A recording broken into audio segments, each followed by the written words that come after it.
Hello, welcome everyone. Thank you for joining us for this week's trade and tariff briefing. I'm Erin, Vice President of Government Affairs for Merit Medical Systems, and I have been asked to facilitate today's conversation. The Salt Lake Chamber and World Trade Center Utah launched this series to keep you better informed and equipped on tariff-related issues. Our goal is to provide you with the necessary tools, insight, and information you need to stay ahead in this ever-changing business environment. We will first hear from Ben Kolendar, Chief of Staff for World Trade Center Utah, on any important changes to World Trade Center Utah's tariff dashboard. Afterwards, Wayne Coleman, FTZ Administrator for World Trade Center Utah, will join us to provide an overview of foreign trade zones. If you have any questions, please add them to the Q&A function. We will try to answer as many as we can. Also, as a reminder, this session is being recorded and will be available on the Chamber's website if you'd like to revisit it or share it with colleagues. So without further ado, Ben, take it away. Thanks, Erin. I'm going to go ahead and share my screen so we can all see the latest on the dashboard. All right, so we've got a few updates this week. Some are announcements, some are progress of existing tariff announcements. But I'm going to start with two big ones, the semiconductors and pharmaceuticals. So these are 232 national security tariffs that the president announced some time ago. They're going through a process that in normal times takes 270 days to work their way through the process. We do not know when these tariffs will be implemented, but we have a range that is anywhere from yesterday until December. So one of the big milestones is opening it up for public comment, receiving that comment, which many of you I've heard have commented both on pharmaceuticals and on the semiconductor space. So that is now closed, and we don't know. And what we're waiting for, and we'll find out in the process, is will the administration simply box check on the report in substantive responses to the comments, or um, will they proceed through or take the full 270 days to fully analyze, discuss, socialize within the administration impacts, and then develop the report? So this range could be anywhere from this month all the way until December when these are ultimately implemented. As always, we'll keep you informed, and we'll be having that dialogue and providing those updates on this platform and on our dashboard. And just as a reminder, you can see it, the link here at the top, wtcutah.com/tariffs. That's where you could go to get the latest information on tariff announcements. We even kept that updated this week during all the craziness of hosting our annual summit. And so thanks for all of you who could join that. Another big update that we had this week was foreign film. So this was an announcement by the president. So this was, I believe it was on Monday, 100% announcement, but it was only an announcement. This is not in place now. And what the consideration was both for unfair practices and national security. So we're tracking that this could really come into play as either a 232 national security tariff or a 301 anti-competitive sort of industry tariff. So again, another one we're monitoring on our dashboard, and as we get more details, we'll keep everyone posted. So these are the major updates on tariffs. However, on the other side, these are the new tariffs in place. There's another side to start considering. We haven't really put in place a good tracking mechanism for this, but we are monitoring, and we will be discussing how to track this. There's the upside and the increases in tariffs that we're tracking, but also there will be a decreasing dialogue that we anticipate maybe picking up over the coming months. We've heard the UK trade deal that was just signed yesterday, and that USTR will be in Geneva talking with China over the weekend. So we are monitoring both of these. we do not know the outcomes of the China dialogue, of course, but from the UK, just a quick rundown before I hand it off to my colleague Wayne to talk a little bit about foreign trade zones as a tool. It will be the 10% from the Liberation Day announcement, the global tariff will still be in effect. One of the big things on this tariff is that the first 100,000 vehicles imported into the US by UK car manufacturers will still be subject to the 10%, but not the 25% on autos.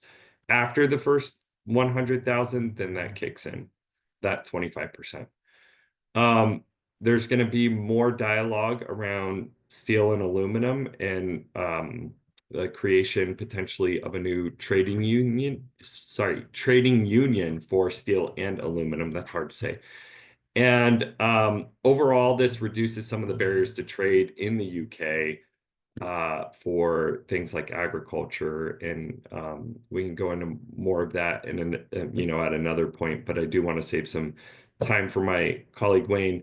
The last thing that I'll say is that we've been talking a little bit, and this is a great intro into what Wayne will be talking about with foreign trade zones today.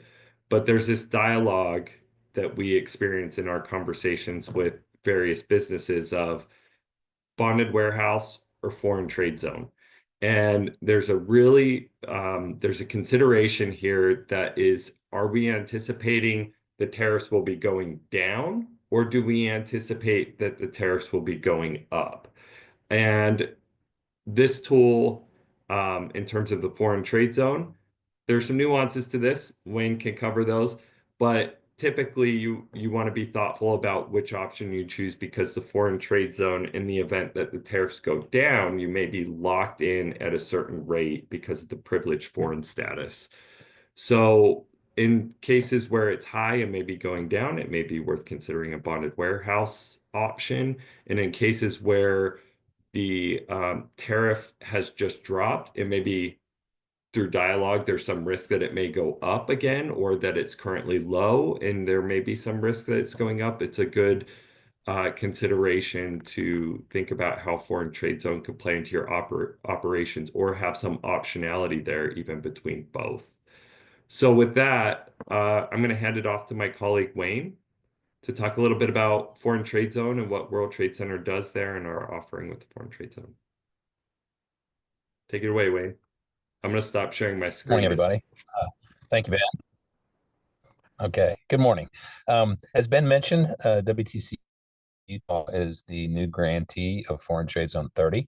This is an area that covers basically the Wasatch Range, 60 miles or 90 minutes drive time from the Salt Lake City airport. So it encompasses the majority of businesses in Utah that could be possibly eligible for the Foreign Trade Zone program. This is a program that's administered by Customs, and you apply for the Foreign Trade Zone program through the U.S. Foreign Trade Zones Board, which is located inside the Commerce Department in Washington. So at FTZ 30, we can help you with the application and the activation process. A foreign trade zone is an area that's considered outside the customs territory of the United States for customs purposes only. What that means is if you currently are importing, when your shipment arrives, an entry is filed, duties and other fees are paid at the port, and then it ships to you as a domesticated item, domesticated shipment. With a foreign trade zone, your shipment would arrive at your facility in the area that you've designated as the foreign trade zone, and you would admit it into the foreign trade zone. While it is in the foreign trade zone, it has not yet entered the commerce of the U.S. Always remember that the duty triggering event is an entry. So normally, if it just enters at the port, that is when you pay duty. In a foreign trade zone, when you admit into your facility, it's outside the commerce of the U.S., so there are several things that you are allowed to do. Many of them revolve around duty deferral, reduction, or elimination. So duty deferral, as Ben mentioned, there are certain circumstances where you want to use a foreign trade zone and some circumstances where you want to use a custom bonded warehouse. The main difference being that when you admit something into a foreign trade zone in this current trade environment, because of the executive orders, you must admit the shipment in privileged foreign status. What this means is basically it locks in the duty of that shipment when you admit it into the zone. Otherwise, you would admit it in non-privileged foreign status, which in normal times is what most people do. And that allows for material transformation of the inputs into a final product. Then that final product would leave the zone with a different HTS number and a lower or no duty tariff. So duty deferral, the duty reduction, and the duty elimination are the potential savings in a foreign trade zone. The other things that you can do are weekly entry and reduced number of customs filings for further savings. So if you are in a situation where you're importing goods and you're paying tariffs, give us a call. We will do a cost benefit analysis free of charge, and we will determine which is the best course of action for you. And if indeed you have enough volume and potential savings to justify the cost and time involved in setting up a foreign trade zone. You're basically looking at about a 5 to 6 month period to get a foreign trade zone stood up. For a customs bonded warehouse, it's a little shorter, more like 3 to 4 months. But we can help you with either one of those, and we're more than willing to talk. So please reach out to us at FTZ30. My email is ftz@wtcutah.com. So we're trying to keep it simple. Thanks, Wayne. That was short and sweet, to the point. Does anyone have any questions? Please add them to the Q&A, and we can have Wayne or Ben answer any of your questions. While we're waiting, Erin, I'd like to ask Wayne a question. It's one I most often get with the foreign trade zone. Wayne, where is the foreign trade zone? Not where can it cover, where is it? Where is the foreign trade zone? And the short is, maybe I can prime this for you. Well, my answer to that would be, well, the foreign trade zone is basically the area that you, as the company that has applied for foreign trade zone designation, decides you want that to be. Let me give you an example. So my company imports, so I want my facility to be a foreign trade zone. I'll make application to the U.S. Foreign Trade Zones Board, and in that application, I will show them this is my facility, and I want this area to be where I admit product. So the designation goes with the company, and the company chooses where they want the zone to be. If the company moves, the foreign trade zone designation moves with that company, and then you reactivate another site. So let's say your business is booming, you need a larger facility, you move across the street, or you add buildings to your existing facility, you just simply do a minor boundary modification with the board, you grow your zone site. But it's a key component to remember, there's no spot that you move to in Utah that is the foreign trade zone. The foreign trade zone comes to you. That's right. Thanks, Wayne. Because it's oftentimes, I think, because of the old way the foreign trade zone used to work back in the day, people associate it with a physical location. And what it really is a program that you join. And it's an important distinction to make for many companies who are like, well, I'm not in the foreign trade zone. Well, it stretches pretty far on its availability, and you could be. So that's a lot of the dialogue I get around it. Exactly. Great. Thanks for that clarification. I think that's helpful. We still don't have any Q&As. Does anyone want to throw anything else out there? Or we can wrap up Does that pretty mean early? we've done such a great job? Everybody got it? Wayne, what's it cost? What, like, is it free? Unfortunately, it's not free. The cost is typically $80,000 to $100,000 for your company to go through the entire process. You need to do the application, which we help you with at WTC Utah. You also need to activate the zone. You do that with CBP because CBP in Salt Lake City is in charge of administering the zone program. So that means they provide oversight. The key component that you need to operate a foreign trade zone is an inventory control and record keeping system. That's CBP's fancy phrase for software. So the way that works is if you have a WMS, you connect that WMS to the FTZ software, and that FTZ software connects to CBP's automated commercial environment, or ACE. All of the transactions of the zone are transmitted through the FTZ software and then concurred by customs. So in a real simple explanation, you have a WMS. When you receive your merchandise, you put it in the WMS. There are connections between the WMS and the FTZ software. And using that software, you are tasked with keeping control of the inventory and all of its movements. Because remember, it hasn't yet entered the commerce of the US. So Customs is trusting you to keep an eye on that merchandise before it actually enters. And entry is when it leaves your facility. Thanks, Wayne. And I think it's worth mentioning um, one of the big considerations for the foreign trade zone in our partnership with Salt Lake City to move it over is that World Trade Center Utah has invested in the tool. And this is Wayne here. We've invested in a resource that really helps to handhold and break down barriers to understand the program and to join. What the model was before um, was, if companies were interested, you could get a list of consultants and reach out for more. So oftentimes, the way the company experienced the foreign trade zone was going through a list of consultants and getting quoted hundreds of thousands of dollars. And at World Trade Center Utah, what we've done instead is sort of change the model of what we're doing so that more companies can access the foreign trade zone at a lower cost. So there are costs associated with joining, but what's important is that we don't, World Trade Center Utah isn't handing you a bill to help you understand how you benefit from the tool. So Wayne's here as a resource for any Utah company that's interested to get through understanding the tool, doing some back of the napkin calculations, or even really sophisticated, fairly precise calculations.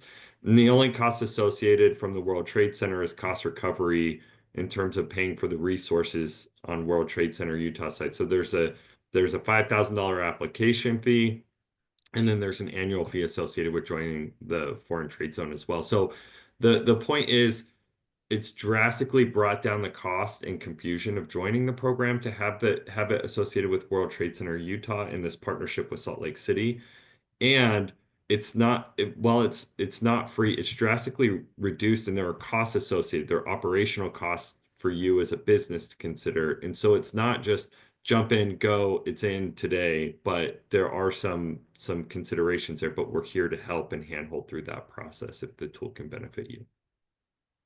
Well Perfect. said, Ben. And just for me to reiterate, if you think you might be in a position where you can benefit from the program, we will do a cost benefit analysis at no charge.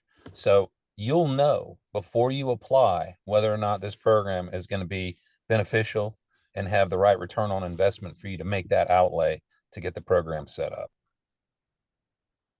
Great.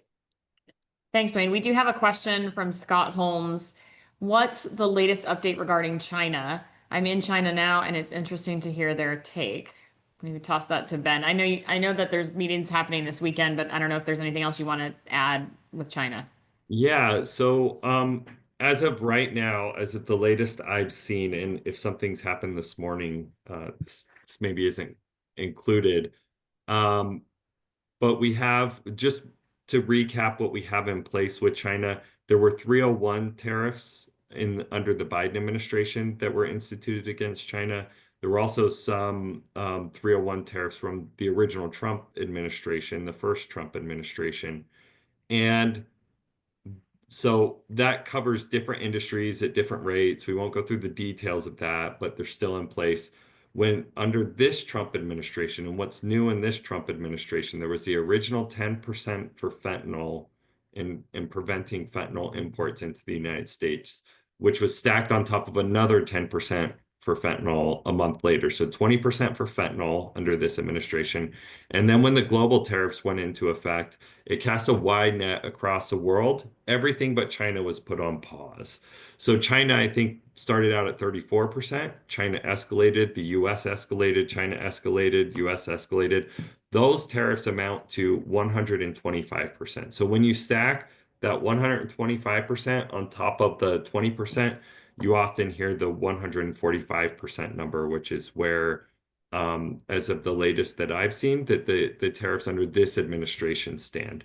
Now, we have heard, obviously, everyone in the press, and Erin, you mentioned this, and we touched on it a little bit earlier, that there are some discussions taking place in Geneva over the weekend. I haven't heard exactly where those stand. I think those are going to be a dialogue we'll probably hear more on early next week. But in terms of setting the tone for some of those discussions, there have been constraints on both the US economy now and the Chinese economy that are impacting on the logistics side and the ability to import, and obviously the cost and tariff side of doing business with one another. So what I would say in terms of everything I've heard is the tone is if we don't get something put together fairly soon, the impacts will start escalating. Not just the actions, but the impacts. And so they're at the table this weekend. Hopefully, we'll hear more early next week, but that's where things stand. Great. I'd like to hear his perspective over there in China and what he's hearing. I Yeah. wish he would let us know. I know, I think because it's a webinar, unfortunately, Scott, unless you want to type it into the chat, we cannot hear your thoughts. I can only Ben, do you imagine. want to touch at all on any of the de minimis tariffs that were eliminated this week? I don't know if you want to chat on that at all. Yeah. So de minimis, for those of you who maybe haven't made a past webinar, we talked about this a little bit last week. De minimis went into effect on May 2nd. And so for any packages that come in under the de minimis threshold, which is $800, typically in the past, what it's been is, these items come in duty free because the thought is it's really not worth figuring out a regime to assess it. And, when you travel abroad, you want to bring things back in your luggage, not just shipments coming in. So those items really haven't been assessed any duty until this has been instituted on May 2nd. So what is in place right now, and it's worth mentioning, and I'm glad you brought this up, Erin, because in the next few weeks, this will become relevant again. Right now, what's in place is a 90% tariff on goods or $75, whichever is greater. So if you bring in a $100 item, you're going to get assessed $90 on that $100 item that would normally come in duty free. And so it's important to note this is not stacked on top of other executive orders under this administration. This is in lieu of any other duties that have been assessed.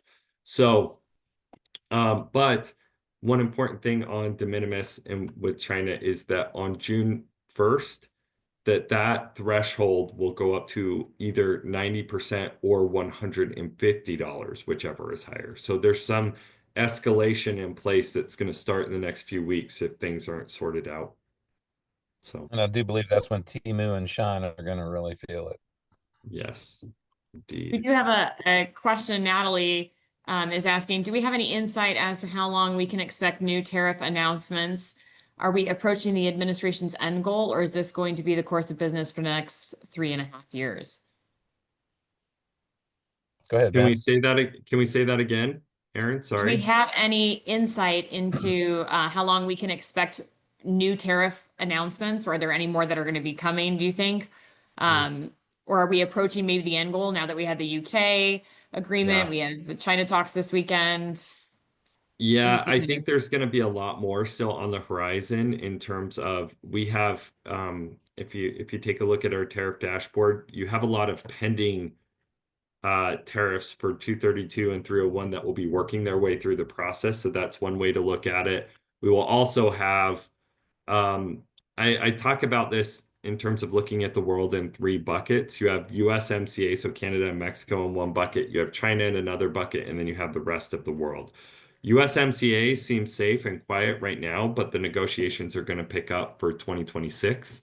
And as that happens, you may see some escalations or discussions or uncertainty around that potentially, or we just get off smooth sailing on a new trade deal. So we don't really know. But for now, USMCA is quiet and seems at bay. China this weekend's going to say a lot. We've talked a little bit about that already. And the path is really, escalate, keep it as is, or bring it down. And it's hard to talk about a crystal ball and what China looks like on that. But the rest of the world, there's a date out there, July 8th. That's a 90-day pause end. in between when these tariffs were paused and July 8th is when all of these countries are coming to the table. What we anticipate until July 8th is a lot more of the UK side. So a lot more of the global announcements of these tariffs and deals being made on bringing down the tariffs with foreign countries. So it's not like, okay, all is calm. It's just looking at it in these three buckets. You could see different worlds and developments occurring likely in these lanes. So hopefully that's helpful. Thanks, Ben. I think that is helpful. I'm just looking over at Scott's comments. Everyone can check it out in the webinar chat if you'd like to. That's all we have, I think, then for today. And Scott, I'm sure you have our contact information, but please reach out. We're happy to have a separate conversation and see about including some of this dialogue in a future conversation as well. And if anyone else wants to pose any questions for follow-up, you can feel free to send an email to tariffq, that's tariff and then the letter Q, at slchamber.com. And we will see you all next week. Thanks, Ben. Thanks, Wayne, for joining us. Thank you. Thanks, everybody.